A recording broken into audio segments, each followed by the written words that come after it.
pero la idea de la Asamblea Constituyente no es una idea postergable. Estamos ahora conectados con la ministra de Trabajo, Betsy Chávez. Ministra, muy buenos días. Necesitamos, ministra, que actives tu audio, por favor. No tenemos audio. Ahora sí. No logramos escucharte, ministra. ¿Ahora? Ahora sí. Hola, Nicolás. Ministra, muy buenos días. Muy buenos días. Por intermedios, saludar a todo el país, a todos nuestros hermanos y hermanas que nos están viendo a estas horas de la mañana. Muy contenta de estar después de varias semanas aquí en este espacio, ¿no? En Exitosa para que podamos conversar, dialogar. Creo que hay bastantes temas de interés que han estado sacando roncha al país, ¿no? Por supuesto. Ministra, muchos pensaron que ante la insistencia de la mayoría del Congreso, con el sorprendente voto de los partidos que se supone eran de centro y que deberían servir de puente y de intermediarios para una conciliación, terminaron pasándose a la decisión de la mayoría de votar por insistencia la modificación a través de una ley de los artículos constitucionales sobre la aplicación de la cuestión de confianza. Muchos pensaron que el Ejecutivo, que tenía hasta ese momento la atribución, iba a plantear una cuestión de confianza y eso iba a generar una crisis muy grave en el país. ¿Por qué no lo hicieron, Betsy?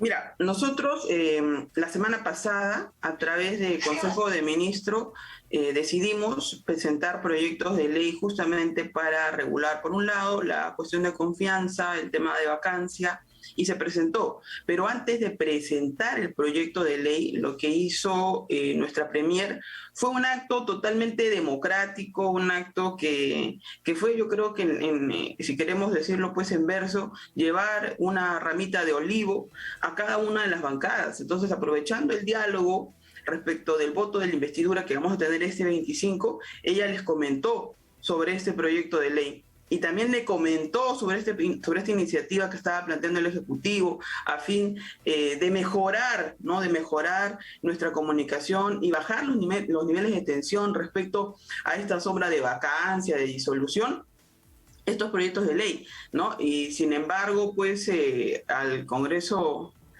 poco le importó, ¿no? Poco le importó y no se puso ni siquiera en agenda. Y se tomó una decisión que nosotros consideramos infringe la misma Constitución que ellos dicen defender. Entonces, en el Consejo de Ministros último decidimos justamente plantear una demanda de inconstitucionalidad, pese a que, como bien indicas, todavía la norma no estaba publicada en el peruano, pero nos pusimos en el lugar de qué hacemos si en este momento presentamos, como bien indicas, la cuestión de confianza respecto a esto, ¿no? O sea, en vez de disminuir el ruido, ponemos más tensión, ¿no? Mucha más tensión. Entonces tampoco es la idea que estemos en este tira y jale, ¿no? Yo creo que ese ha sido el carácter democrático, se ha tomado luego en votación y hemos decidido ir por esta vía que sinceramente yo no tengo certezas, pero soy demócrata y considero que estamos optando por el camino jurídico correcto, que estamos optando ahora todos llevando pues esta ramita de olivo. Y esperamos pues seguir tendiendo puentes, ¿no? Pero el problema, ministra, es que, y eso ha quedado evidenciado a lo largo de la semana, incluso con algunos gestos, como qué necesidad tenía, si ya tenían los votos, qué necesidad tenía la presidenta del Congreso de bajar a su escaño a votar. Es decir, o sea, lo que pasa es que hay gente que sigue pensando en la vacancia y eso se ha puesto en evidencia no solo por las declaraciones, ya no solo de Rafael López Aliaga, sino dentro del Congreso de Adriana Tudela, que como decía en los últimos días, por lo menos tiene la virtud de hablar claro, ¿no es cierto?, de poner las cartas sobre la mesa. Si tuvieran los 87 votos, hace rato hubieran vacado al presidente Castillo, porque esa es su agenda. Y lamentablemente esa es la agenda también de un sector del mundo empresarial, porque ha revelado el portal El Foco la existencia de reuniones y de chat donde el objetivo es conspirar para la vacancia. Es más, tienen la idea de que el paro de los transportistas podría ser un instrumento para crear un clima de desasosiego favorable a la vacancia presidencial. No sé cómo, porque no tienen los 87 votos, ¿no? Pero ¿cómo se va a enfrentar esta situación? Este 25, es que este 25 vamos a poder ver quiénes están a favor de la gobernabilidad y quiénes no. El 25, ¿no? Ya no falta nada, pasado mañana. Y yo creo que vamos a poner muchas cartas sobre la mesa. Mira, vamos, ¿cuánto? Ni 100 días de gestión, 2 meses y algo de gobierno, y bien has indicado, la agenda única que tienen es la vacancia. Nunca han aceptado los resultados, nunca aceptaron que nosotros vayamos a segunda vuelta. No aceptan que este gobierno sea un gobierno del pueblo, no aceptan a Pedro Castillo. Entonces, esta va a ser quizá una constante. Y yo creo que se están haciendo todos los esfuerzos, ¿no? Ahora estando aquí en el Ejecutivo, de tender algunos espacios. No sé cuánto tiempo más, sinceramente, o sea, no sé cuánto tiempo más, pero el día 25 se está yendo con diferentes acciones respecto del anterior gabinete que nosotros respetamos. Ha habido una línea importante, entonces trata de fortalecerlo y lo vamos a presentar este 25, ¿no?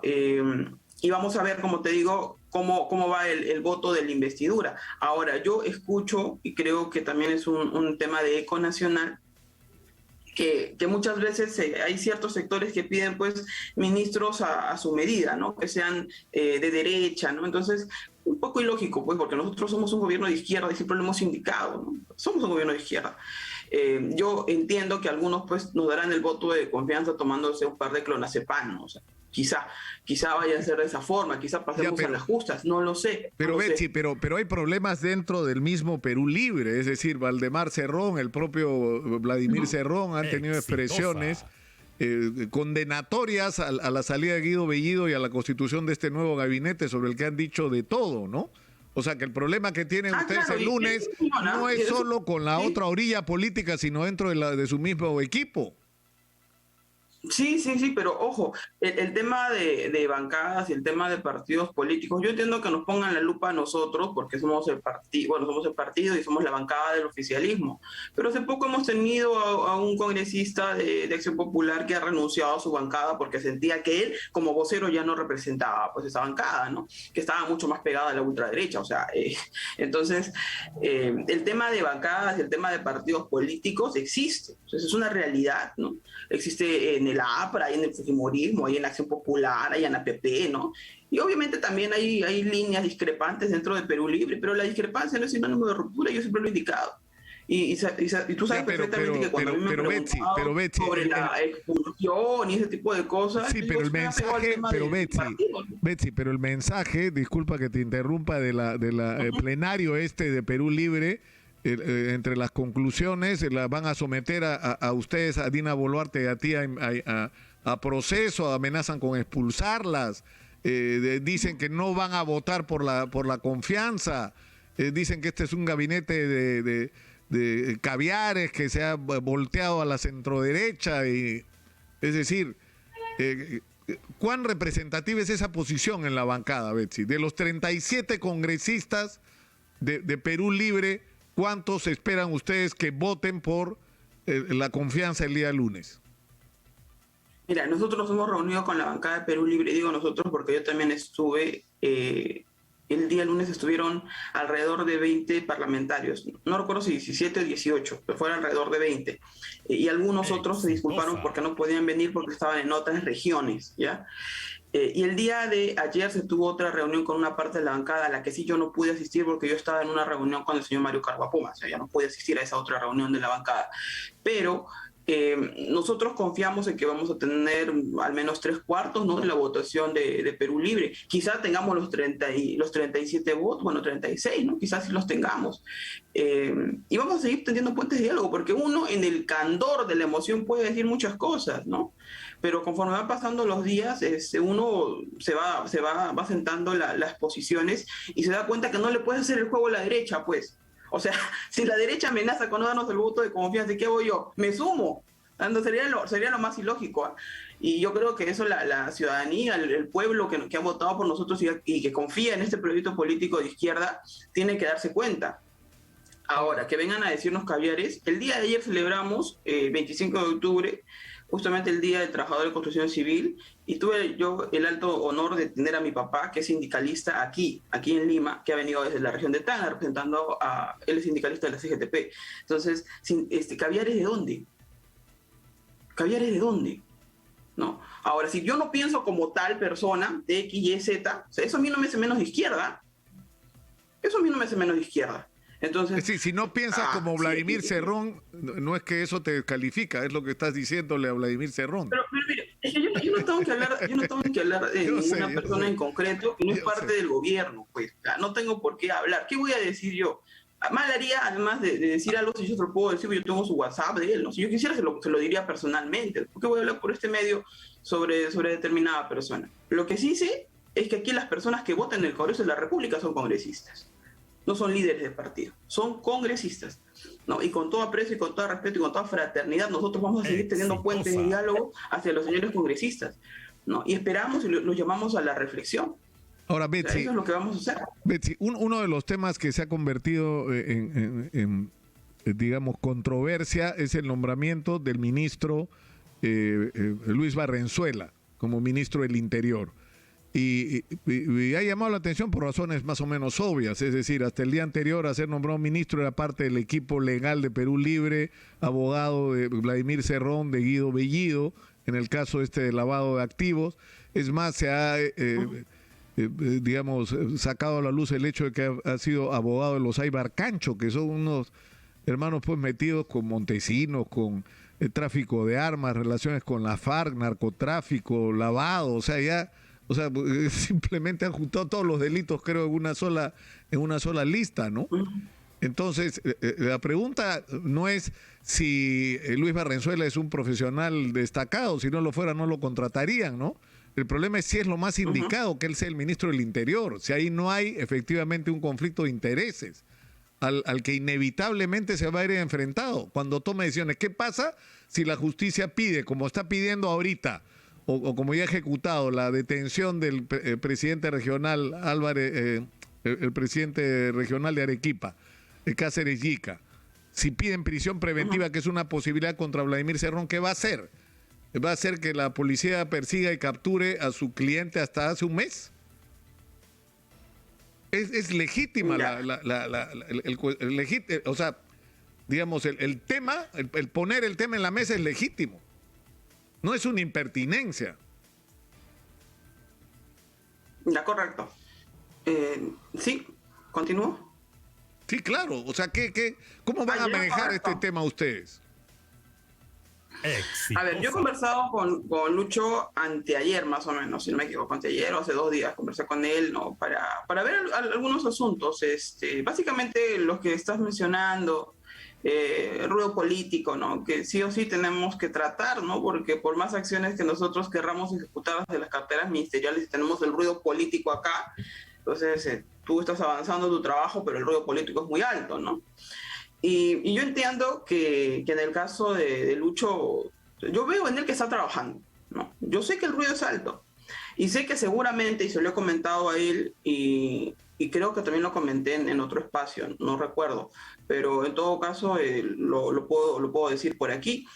Yo sé que a Lucho le viene inevitablemente de continuar en la cartera, ¿no? Porque entiendo que esa va a ser la figura, la interpelación, ¿no? Y ese no es ningún secreto. Justamente yo creo que él en estos momentos debe estar viendo, ¿no? sus argumentos de defensa, y creo además que tiene todo el derecho de hacerlo. Él ha indicado antes, ¿no? Que él quiere tener los espacios para poder responder. Y eso es lo que te puedo decir, ¿no? Claro, o sea, pero ya digamos, si tú eres una persona... El ministro Béjar quiso poder responder a una interpelación y no se le dio la oportunidad. O sea, son criterios y criterios, pues, ¿no? Son criterios. Claro, es cierto que el gobierno no puede estar nombrando su gabinete en función de lo que podrían hacer en algunas circunstancias hasta caprichos de la oposición, ¿no es cierto? Que no termina de aceptar que, como tú dices, este es un gobierno de izquierda. Pero claro, también es cierto que tú puedes ser un factor perturbador para el objetivo del gobierno, que es lograr bajar la tensión, estabilizar, y el problema es que, es que hay argumentos, no es gratuito, no es cualquier cosa lo que se va a discutir, no es que le han inventado pero así algo. Así no los hayan, Nicolás, disculpa que te corte, así no los hayan, no van a seguir buscando que los hayan, ¿no? O sea, así no hayan, van a continuar. Y ojo, el Ministerio del Interior es una cartera sumamente sensible, ¿no? Y eso creo que coincidimos todos. O sea, ¿qué vamos a hacer? ¿Que en 3 meses tengamos 3 ministros del Interior? No sé. O sea, yo ahí sí lo manejaría con bastantes pinzas. Como te digo, yo no siento en la conversación que he tenido con Lucho que él desconozca de este pulso político. Yo creo que él sí lo sabe y lo sabe bastante bien. Y es consciente de lo que se viene en una semana después del voto de confianza, y eso, para ser optimista, porque quizás se viene al día siguiente, es una interpelación. Y creo que él está en todo su derecho de poder defender, porque ojo, no se trata de criminalizar la carrera del abogado.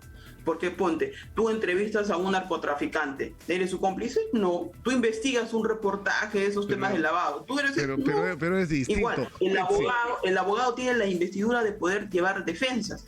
Ahora, en esa línea de ideas, ¿nos pueden gustar o no diferentes patrocinados? Claro, pero yo te hablo como penitenciarista.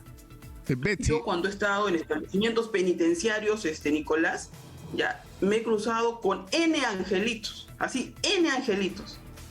¿Y eso me convierte en un angelito? No, y ahí está, vean mi patrimonio. Es decir, se ha dicho, por ejemplo, que el ministro de lo Interior, digamos, ha hecho la vista gorda, y que Arturo Cárdenas, alias Pinturita, se escapó, ¿no es cierto?, porque no dictaron a tiempo la orden en contra de él. Pero digamos, la decisión del gobierno es: no van a sacar a ningún ministro antes de la presentación al Congreso, y si el Congreso quiere sacar a algún ministro, que lo interpele y lo censure. ¿Eso es la posición de ustedes?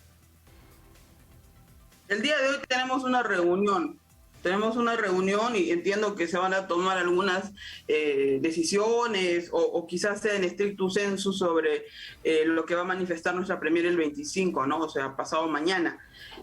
Mal haría yo en adelantarme, ¿no? O sea, acá hay decisiones que las tiene que tomar una línea de gobierno, y el día de hoy tenemos reunión, así que primero esperar la reunión y luego poder comentar, Nicolás. Yo sí creo, a motu propio, que no se puede criminalizar al abogado, o sea, a la profesión. Si uno es especialista en laboral, en penal, en civil, o sea, no podemos criminalizar por eso. Esa es mi posición. Quizá porque soy abogada. Yo sí creo que una persona tiene derecho a defenderse. Entonces, yo no puedo manifestarme sobre hechos subjetivos cuando necesito hechos objetivos, porque el derecho ve eso, hechos objetivos. Y aquí no veo ninguna sentencia, no la veo. Entonces, lo otro, bueno, se deja a criterio, ¿no? No, claro, y ahora, pero eso, por no eso, quiere decir, o sea, eso no quiere decir que el grupo más rancio de la derecha vaya a decir: ay, no, ahora me cambiaron de ministro, ahora sí te voy a apoyar. Yo tengo mis legítimas dudas, porque yo vengo justamente desde el Congreso de la República, y he visto cómo se mueven los intereses. He visto que así tú vayas con tu ramito de olivo, agarran el ramito de olivo, lo tiran al piso y lo pisotean, pues, si tú lo quieres decir. Entonces, yo no sé cuán efectivo sea que yo te cambie de ministro, ahora sí dame el voto de confianza. No lo sé, tengo mis dudas.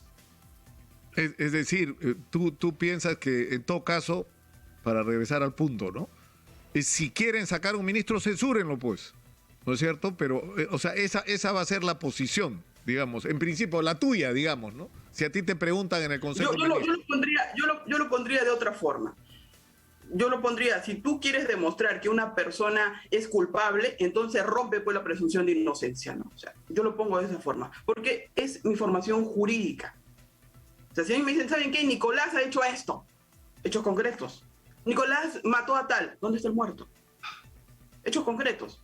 Ah, no, pero me han dicho. Ah, te han dicho. ¿Dónde están los hechos objetivos? Y yo lo que pido, que hayan hechos objetivos, ¿no? Entonces, ahí yo soy clara, esa es mi posición. No sé si será la posición que tiene el gabinete, lo voy a saber más tarde, y soy muy respetuosa y siempre he demostrado ser orgánica. Digo, bueno, yo tengo esta opinión, pero respeto la opinión de la mayoría. Y si me tengo que acoger a la opinión de la mayoría, yo me voy a acoger, porque eso es organicidad, ¿no? Y en el tema del ministro de Educación, que lo que se ha cuestionado en realidad es su pertenencia al FENATE Perú, ¿no es cierto?, al sindicato promovido por el propio profesor Castillo. Uh-huh. En realidad es el único argumento que se ha usado en contra de él, ¿no? Entonces, ¿qué más puedo decirte, no? Por eso te digo, o sea, si una persona fue y habló con tal y hay una foto, o te dicen, oye, mira, tú hablaste con tal, no sé a qué niveles vamos a llegar de objetividad, ¿no? O sea, creo que le estamos perdiendo y eso es peligroso. Vayamos a hechos objetivos, vamos a hechos concretos. Y reitero, toda persona tiene derecho a ser inocente, porque es un mandato constitucional, hasta que se rompa la presunción de inocencia, ¿no? Y no se puede romper porque me dijeron, pues, ¿no? O sea, porque yo creo.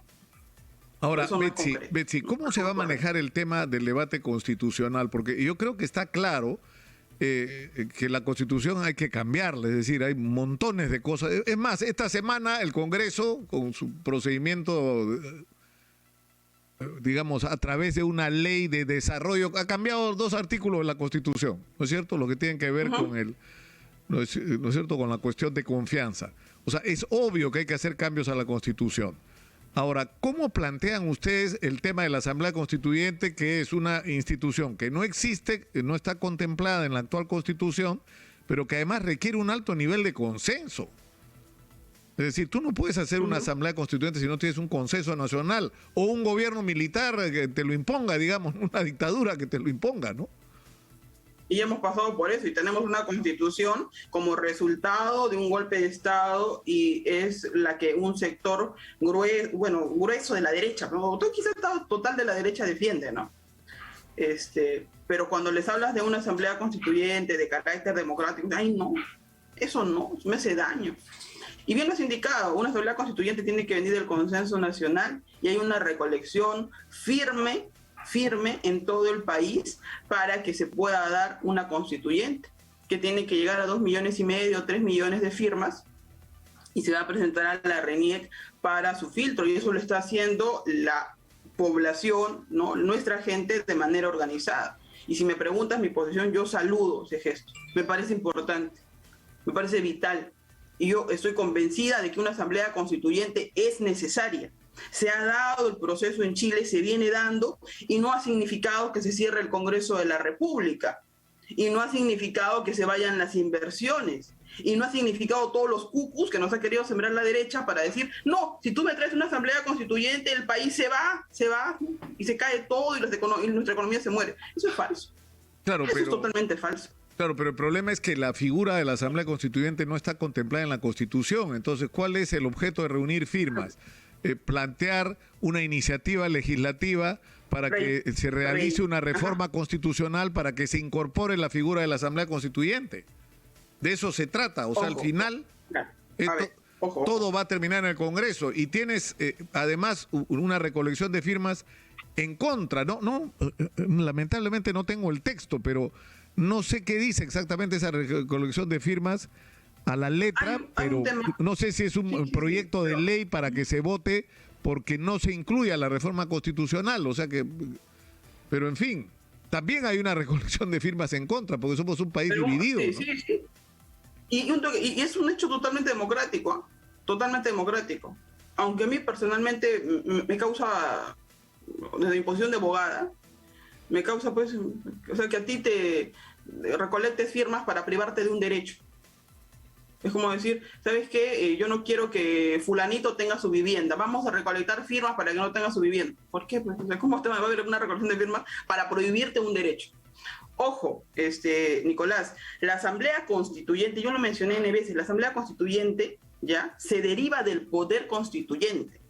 El poder constituyente es el origen de las cosas, así como el universo, el origen de las cosas.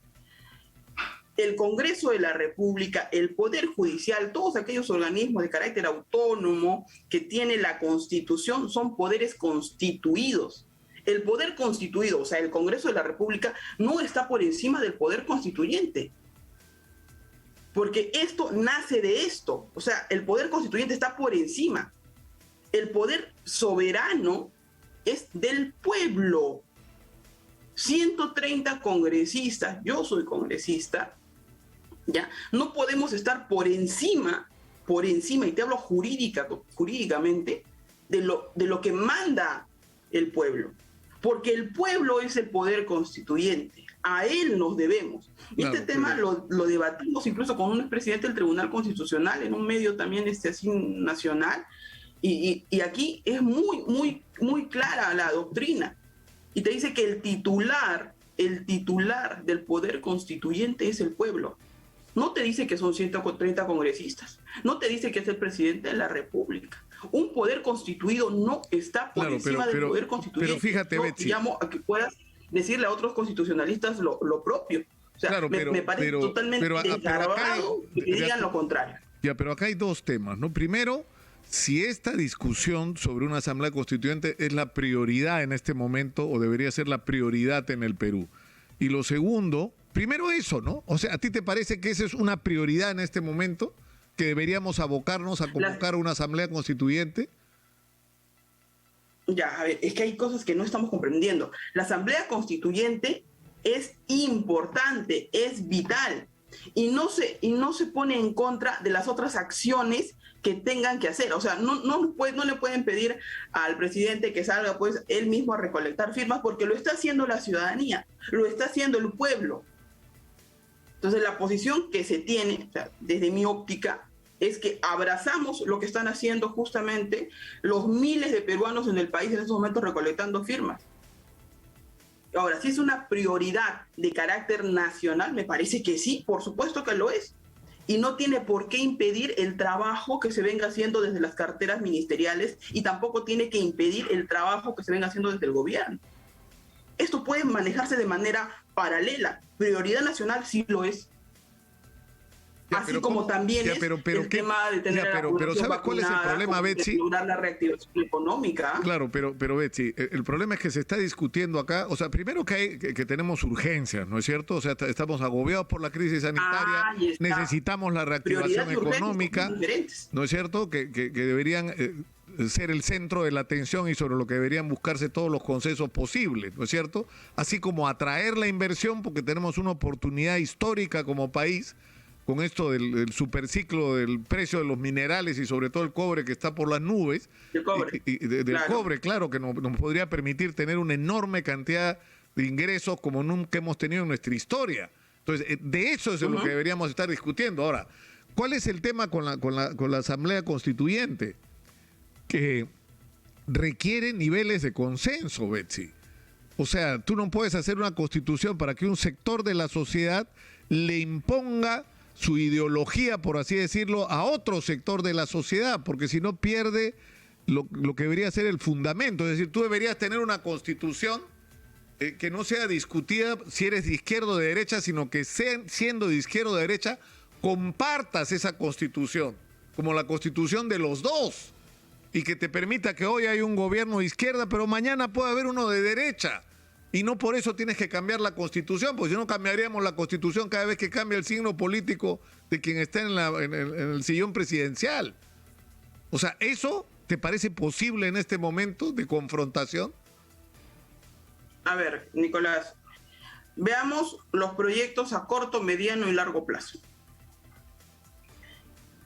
Yo te pregunto, a ti, ¿cuándo crees que es momento para una asamblea constituyente? Me preguntas ¿Cuándo? a mí, cuando haya un clima, es decir, cuando tengamos un clima de mutuo respeto y de comprensión, que tenemos que encontrar un espacio de reencuentro entre los peruanos, porque yo creo que eso debería ser una asamblea constituyente. Un punto de encuentro para buscar todo aquello que nos une, cuáles son nuestros objetivos comunes como sociedad. ¿Cuáles son las reglas de juego que... ¿Tú no te das cuenta, Betsy, que estamos discutiendo asamblea constituyente, sí o no? Y no discutimos el contenido. Y acá viene la segunda pregunta. ¿Tú crees que la derecha más rancia del Congreso de la República y la derecha más rancia de los sectores fácticos del Perú van a aceptar a Pedro Castillo como presidente y van a evitar la idea de la vacancia? Porque si fuese tu respuesta que sí, yo tengo nuevamente mis dudas. Porque en todo caso estaríamos hablando que termine el gobierno y que ellos encuentren a un candidato que sea su presidente, y ahora sí, como si hay consenso, ellos, los que no quieren una constituyente, van a empezar a hablar de una constituyente. Sencillamente, para el sector más rancio de la derecha, jamás va a ser momento de una asamblea constituyente. Y si no somos nosotros, un gobierno que llegó al poder con la firme idea de plantear una asamblea constituyente, al menos las primeras piedras y que se empiece a hablar en el país de una constituyente, entonces ¿quién lo va a hacer? Y si tenemos que cargar el costo político de seguir con el amedrentamiento de la derecha, pues adelante. Pero la idea de la Asamblea Constituyente no es una idea postergable. Es una idea que tiene que avanzar en conjunto con la reactivación económica, en conjunto para lograr la vacunación de todos los peruanos. Ya, pero ¿sabe la interrogante? No ¿Sabes cómo o sea, la derecha, sobre todo la más recalcitrante, lo que dice es que lo que se pretende es el camino venezolano, hacer una asamblea constituyente que termine pasándole por encima al Congreso, que termine en términos prácticos gobernando el país y que pretenda imponer una constitución socialista. Así como se critica a la derecha por haber hecho una constitución neoliberal y llena de imperfecciones, lo que pretendería la izquierda es una constituyente socialista. Es decir, que están equivocados. Por eso te lo pregunto, ¿qué le respondes tú a la gente que dice esto? Yo quiero poner un ejemplo aquí, más que un ejemplo, una anécdota que lo compartió conmigo una persona que tengo mucho aprecio y me decía, Pedro Castillo, que es un presidente, profesor, que ha salido dentro del formato de lo que uno está acostumbrado como político tradicional, así como nosotros tenemos a nuestro Pedro Castillo, docente, que se quiere sentar las bases del cambio en sectores tan olvidados como el sector educación, el sector salud, la agricultura, sectores postergados durante tantos años. En Chile tuvieron, y digo Chile porque Chile está con el proceso de la constituyente ahora mismo, Chile tuvo un presidente que también fue profesor y fue Pedro Aguirre, y sentaron las bases del cambio en educación. Entonces, si no se empiezan a sentar las bases ahora, discúlpame, pero yo no entiendo cuándo. Con Ollantumala, la gente votó en cantidad y tuvo un Congreso a su favor. Y no se hicieron los cambios que se prometieron. Yo sé que ahora nosotros, en el Congreso de la República, no tenemos los votos suficientes. Pues si no se tienen los votos suficientes, hay que recurrir de manera necesaria al consenso, pero si no se puede al consenso del Congreso de la República, así se sigan tendiendo los puentes, porque se van a seguir tendiendo los puentes, entonces la gente, los peruanos y peruanas de todo el país tienen el derecho legítimo a una recolección de firmas, tienen el derecho legítimo a iniciar el debate sobre una asamblea constituyente. Y yo un momento me saco la investidura de ser ministro y de ser camino, y me pongo en calidad de ciudadana, respaldaría plenamente el camino hacia una asamblea constituyente, porque no tengo duda que existe forma más democrática que decirle al país, yo quiero que el país tenga esta brújula y este norte democrático, y que una constitución nos represente a todos los peruanos, y que una constitución no nazca de un golpe de Estado. Porque más que cambios económicos, Nicolás, son cambios que a nosotros nos recobran la dignidad. Betsy, y por eso quizás si en este momento, fíjate, para cerrar este tema, si en este momento se produjera una asamblea constituyente, ¿no? Así como están las cosas en el Perú, sería una constituyente que probablemente repetiría más o menos lo que está pasando en el Congreso o en el país. Sería una constituyente partida, en el mejor de los casos, para la izquierda, mitad y mitad. Es decir, sería una asamblea constituyente donde los congresistas constituyentes tendrían que ponerse de acuerdo sobre lo que tienen en común. Es decir, no va a ser una constitución, o sea, porque no hay que equivocarse sobre lo que está pasando en el Perú hoy. Somos un país dividido, Betsy. Si hay una asamblea constituyente ahorita, va a haber empate, van a tener mitad-mitad y van a tener que negociar acuerdos de consenso. Entonces, ¿por qué no? Pero ¿por qué no empezar esta discusión? Mira, y acabo de decir algo muy práctico. Serían mitad-mitad.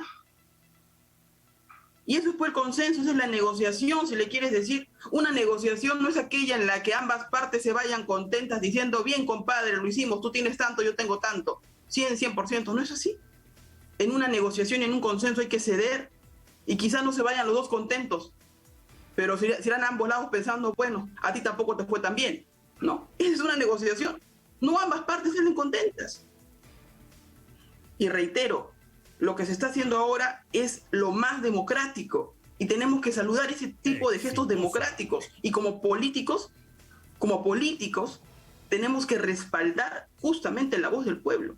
Y si el pueblo consigue sus 3 millones de firmas para una asamblea constituyente, la voz del pueblo, estimado Nicolás, es la voz de Dios. Y yo no entiendo por qué el sector recalcitrante sigue diciendo que eso no se debe de hacer porque no está en la Constitución. Bueno, si la Constitución no quiere hacerse harakiri, ojo, que escuchen la voluntad popular. Betsy. Escuchen la voluntad popular y que sea la gente quien determine quién sí y quién no. Betsy, hablando de quién sí y quién no, ¿qué va a pasar con Mario Caguapoma, el jefe de salud? Ya me cambiaste de tema. Sí, porque no te... El día de ayer me reuní. No, escúchame, Betsy, yo estoy promoviendo, yo te voy a pedir un favor, yo estoy promoviendo un debate sobre el tema de la Asamblea Constituyente. Yo he invitado acá a Lucas Gersi, se ha sentado, ha explicado sus puntos de vista, ha dicho que él cree que se debe cambiar la Constitución, pero que no debe hacerse a través de una Asamblea Constituyente. Yo he invitado a Guillermo Bermejo, que de alguna manera se ha convertido en el protagonista principal de la recolección de firmas, y no me contesta, Betsy. O sea que si tú hablas con Guillermo Bermejo, dile por favor que acepte mi invitación. Yo lo invito primero a una entrevista a él y luego a un debate con Lucas Gersi. Y yo creo que es una manera responsable, al igual que discutir qué diablos es lo que queremos cambiar de la Constitución. Pero vamos a seguir con esto, no se acaba todo hoy día, te puedes estar seguro de eso, porque sobre este tema de los cambios constitucionales, sobre qué hace rato que estamos hablando. De la Constitución, los seis títulos que tiene la Constitución, ¿no? Cada uno recoge artículos que son para jalarse los pelos, ¿no? Y que los hemos dejado vivir en total normalidad, así como que en el Perú para nosotros es muy común ver a niños pidiendo limosna o vendiendo ciertas cosas y por último somos cómplices de la explotación infantil. Así de común hay hechos aberrantes que hemos permitido en la Constitución, así de común.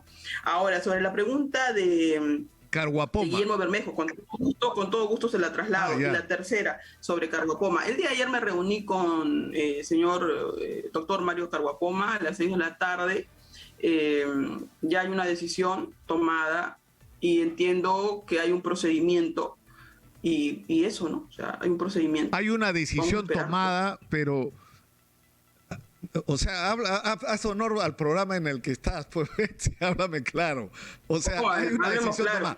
No, pero tú me dijiste la otra vez algo muy cierto, que yo digo las cosas a veces sin decirlas, ¿no? Yo lo sé, pero en este caso... Yo creo en la exégesis que tus oyentes tienen, ¿no? O sea, ya hay una decisión tomada y hay un procedimiento. Ya no es presidente de salud. Mario Caguapoma no va a seguir en el cargo. Es que tú me quieres sacar un titular, pero ponte en mi posición, en mi investidura. Yo quiero sacar una respuesta. Yo tengo que responder por la cartera y por la institución de salud, que es una institución que yo respeto de sobremanera. Entonces, hay comunicaciones que no se hacen vía radio, vía televisión o vía Twitter, no corresponde, ¿no? Como te digo, hay una decisión que se ha tomado, se ha conversado y lo demás es un tema de procedimiento, ¿no? Pero hay preguntas que se tienen que responder con un sí o un no. No voy a responder ni sí ni no, pero no corresponde, ¿no? Y ese ha sido un compromiso que yo he asumido el día de ayer con el doctor Mario Caguapoma. Yo no voy a comunicar, le dije, ni por radio ni por televisión, y punto, yo estoy cumpliendo mi palabra. Es decir, hay una decisión tomada, él está notificado de esta decisión y ya hay una persona que va a ocupar su lugar. Que tú quieres un titular y yo no lo voy a dar. O sea, hay una decisión tomada y un procedimiento regular. Juan Carlos Velasco es un nombre que te suena o no, Betsy. Nicolás, no me hagas trampa.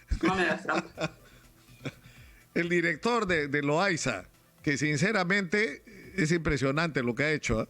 Hay que decirlo, ¿eh? No voy a responder por este medio. O sea, en medio de la pandemia, este hombre lo que sí te puedo decir del tema de salud es un compromiso del gobierno y está dentro de nuestras políticas generales justamente políticas generales de gobierno que salió publicado en El Peruano, el tema del fortalecimiento, ¿no? Nosotros creemos firmemente que no debe haber ningún fantasma de corrupción. Y hay que poner la mano dura y hay que ser muy firme, y eso lo sabemos y lo compartimos, y siempre va a estar nuestra línea en esa acción, ¿no? Entonces, yo les pido a ustedes la paciencia que corresponde, que hay un tema de procedimiento regular, y yo soy muy respetuosa de los procedimientos regulares, ¿no? Ahora, mira, tenemos que ir terminando, Betsy, no hemos hablado de temas que tienen que ver con tu cartera. No sé si tienes más tiempo. Esta semana, y permíteme anunciar, por favor, el día viernes a las 10 de la mañana reactivamos el Consejo Nacional de Trabajo y Promoción del Empleo. Vamos a tener a las centrales sindicales del país. Vamos a estar también con los representantes de la CONFIEP, de la SNI, sociedad civil, el presidente de la República, la Premier, quien habla, y creo que es muy importante esta reactivación. Asimismo, el día de ayer anunciamos en el evento de construcción civil que se va a hacer el registro justamente de los trabajadores de construcción civil de manera digital, ¿no? Ya no van a tener que ir a gastar dinero, sino solamente desde un aplicativo desde el celular o desde la computadora van a poner su nombre y su DNI. Esto va a ser muy ágil, este proceso que antes era más engorroso. Va a haber una reforma integral del programa Trabaja Perú, que vamos a dar el anuncio más o menos en 2 semanas. Y se vienen cosas muy, muy buenas para este sector. Yo quiero agradecer el trabajo técnico que vienen desarrollando los funcionarios de la cartera de trabajo. Ahora, sobre el tema del sistema CAS, ¿qué se va a hacer con el sistema CAS? Es decir, el Estado le reclama a la empresa privada respetar los derechos laborales y el Estado es el primero que los viola. O sea, el sistema CAS es un sistema absolutamente perverso, es decir, inaceptable. Sin embargo, tú dices que hay cosas que hemos normalizado. Bueno, el sistema CAS lo hemos normalizado. La 276, o sea, si nos vamos a regímenes laborales que hay en el Perú, pues tenemos un caos. Y justamente uno de los puntos de la agenda que se trabajó con las centrales, la denominada Agenda 19, que ahora va a tener un fortalecimiento, o sea, considerando todos los puntos, ¿no? Se le va a fortalecer. El punto número 1 es que el Perú necesita tener un código laboral. Somos un país en Latinoamérica que no tiene un código laboral. O sea, cada uno se dispara con regímenes por doquier. Uno de los pedidos importantes también es de que Servir pase a la cartera de trabajo. Y tenemos una evaluación técnica que se va a dar junto con la señora Premier, ¿no? Ha sido un fiasco, ¿no? Sí se van a Servir ha sido un fiasco. Se van a sentar. Servir ha sido un fiasco. Mira, yo tengo mi posición ahí, o sea, cuando tú tienes determinada institución, programa durante tantos años y no te da resultados, ¿como para qué existe, no? O sea, pero hay que evaluar y hay que hacerlo de manera técnica, ¿no? Entonces, nosotros vamos a colocar todos nuestros esfuerzos en hacerlo y vamos a tener resultados, yo entiendo que en cortísimo plazo, ¿no? Y los voy a tener que anunciar, ¿no? O los tiene que anunciar también el presidente de la República, o sea, porque sí van a haber muchos cambios y considero que son para el bien del país. Asimismo, me permito indicar esto, que hemos instaurado los cabildos, bueno, vendría a ser los jueves, primero fueron los jueves de diálogo, vamos a cambiar la denominativa, va a ser como cabildos. Todas las mañanas vamos a recibir a trabajadores, sea de sindicatos, ¿no? Para escucharlos, y durante las tardes vamos a escuchar a los empleadores. Quiero que esta práctica sea un sello. Es importante poder tener diálogo con ambos, ¿no? Porque esta cartera tiene que ser un tripartito entre los trabajadores, los empleadores y, por supuesto, el gobierno, ¿no? Básicamente la cartera de trabajo, y poder llegar justamente a consensos. Recordemos que muchas veces se hacen las leyes y los trabajadores nos indican eso, se hacen las leyes y al final nos dicen ellos, 4 burócratas terminan haciendo un reglamento que ni siquiera ha sido consensuado por los trabajadores y, lejos de seguir los lineamientos que marca la ley, le sacan la vuelta a la norma. Entonces, eso trae muchos conflictos. Nosotros consideramos que tenemos que empezar solucionando los problemas justamente desde la casa, ¿no? Bueno, eso es lo que te puedo decir. Una última pregunta, porque tenemos ahora sí que terminar. Richard Rojas. Ya. Richard Rojas, o sea... Sí, le han dictado una prisión preventiva al Poder Judicial y no va a poder asumir la designación, ¿no?, que le habían dado en Venezuela. Más de esa información no sé.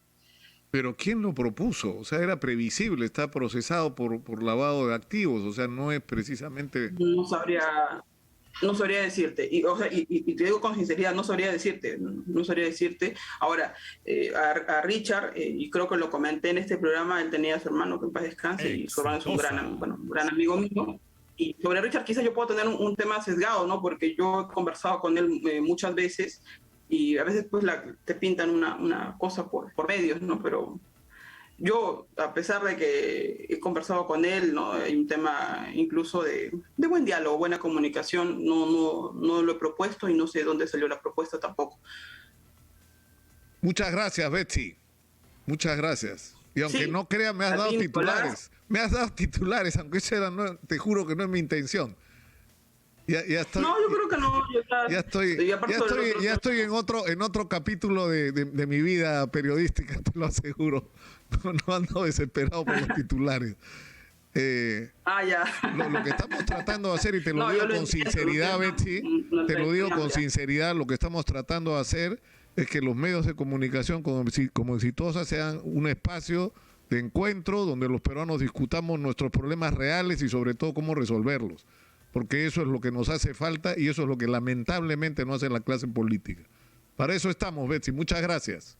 Un abrazo. Un abrazo fraterno, Nicolás, y permíteme indicar a todas las personas de las regiones, sobre todo del sur y del centro, ¿no? El Perú es todo, el norte, el oriente, pero aquí hay un tema que es una constante y a mí me escriben a diario, ¿no? O sea, la Asamblea Constituyente, y siempre se los he indicado, el pueblo es el titular del poder constituyente.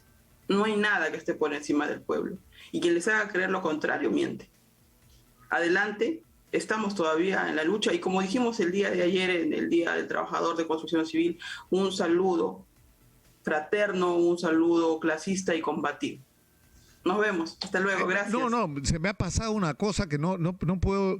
Permítame un minuto. ¿La última? Lo último. Ahora sí te prometo que es lo último.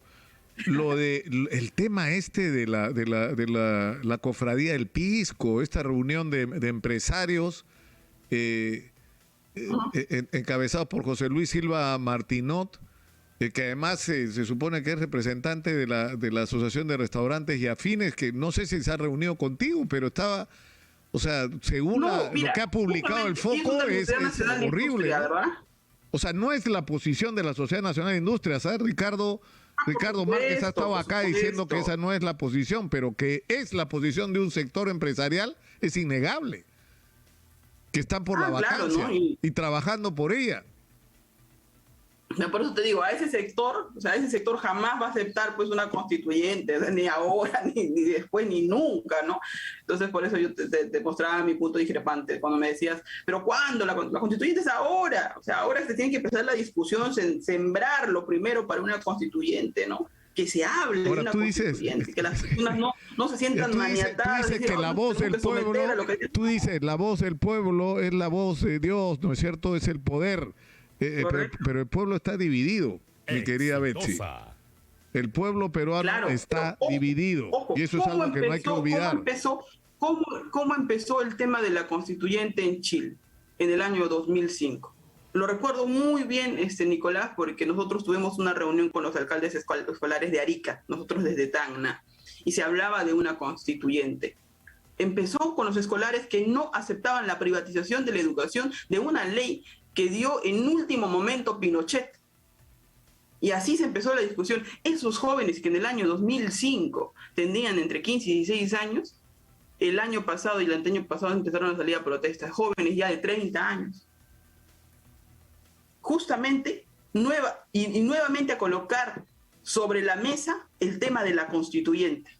Entonces, si me vienen a decir a mí, que con mi corta experiencia sí viví ese momento, no, bueno, hay que esperar la constituyente, cuando lo hablen la gente del Congreso, nuestros congresistas, ahí recién lo discutiremos nosotros, ¿no?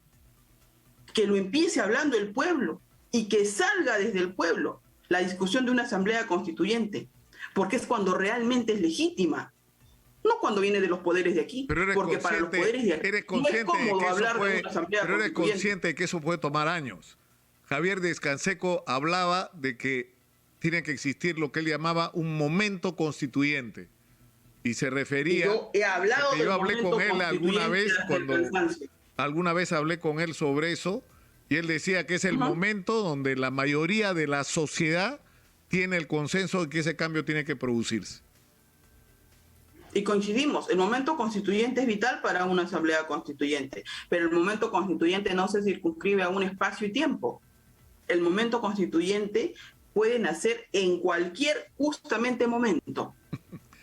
Porque la gente dice, ¿sabes qué? Se empieza a sembrar. Asamblea constituyente, se pone. Está sobre la mesa. O sea, el objetivo es ponerla en la agenda. Hay forma de medir, es la pregunta, ¿hay forma de medir cuándo va a ser ese momento? No. En el Perú, menos. Porque si nosotros votamos en un país por emoción, recuerda, en elecciones, yo le voy a poner un ejemplo muy concreto, en elecciones, en el mes de diciembre, fulanito está pues primero en las encuestas, en febrero está tal, y cuando son las elecciones no ganó fulanito, ganó aquel que ni siquiera figuraba en las encuestas. ¿Qué pasó?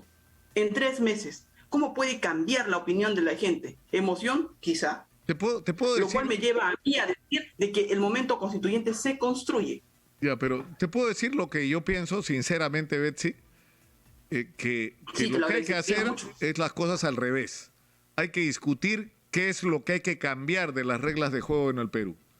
Por ejemplo, se está discutiendo la cuestión de confianza, la vacancia. Yo creo que hay que discutir el artículo 117. En el Perú, el presidente puede ser descubierto robando y no lo puedes acusar, porque el artículo 117 no lo permite. El presidente puede violar a un menor o a una menor o puede matar a su esposa y no lo puedes acusar, porque la Constitución no lo permite. Artículo 117, eso hay que cambiarlo. Y como eso, hay que cambiar montones de cosas. Entonces, ¿por qué no empezamos por discutir lo que hay que cambiar? Y te aseguro que vas a descubrir que sobre montones de temas hay más consensos que diferencias. Obviamente hay puntos que son de controversia, el papel del Estado en la economía, ¿no es cierto? Por ejemplo, que es un tema súper controversial, ¿no? O sea, y que creo que va a ser al final uno de los puntos de conflicto más serios. Pero sobre muchísimos otros te aseguro que va a haber más consenso que diferencias y vamos a descubrir que de repente sí es posible pues ponernos de acuerdo sobre una constitución mejor de la que tenemos. Pero en fin. Ahora, escúchame, me atormentan los productores. Me atormentan los productores acá que como te tienen acá y quieren aprovechar para sacarte, para exprimirte. ¿Cómo va la relación con los empresarios? ¿Cómo la definirías? Con Confiep, Sociedad de Industrias, esta unión de gremios que se está formando, o sea, ¿cómo con los transportistas que están anunciando?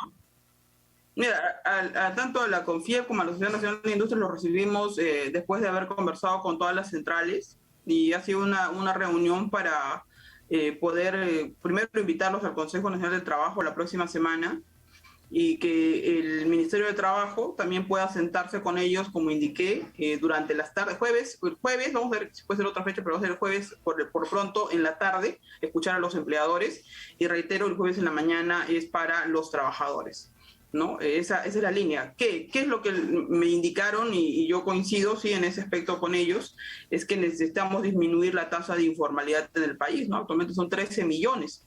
¿Y qué hacemos como Estado para que esos 13 millones pasen a ser formales? Porque claramente, si tú los paras multando con SUNAT y paras correteando a los pequeños, pues no lo vas a hacer precisamente formales, ¿no? Ahí habían algunas inquietudes que me parecían importantes. Tenemos todavía temas que conversar por sectores y tenemos toda la predisposición para hacerlo, ¿no? Tenemos que terminar ahora, sí, Betsy. Te agradezco muchísimo el tiempo que nos has dedicado. Siempre eres muy gentil conmigo y lo valoro y lo aprecio. Muchas gracias, Betsy. Muchas gracias, Nicolás, y saludos a todas las peruanas y peruanos de todo el país. Y bueno, siempre es tiempo que no menciono mi región, así que un abrazo fraterno para mi región de Tacna. Extraño mucho poder estar allá. Un fuerte abrazo, nos vemos. Un abrazo, Betsy.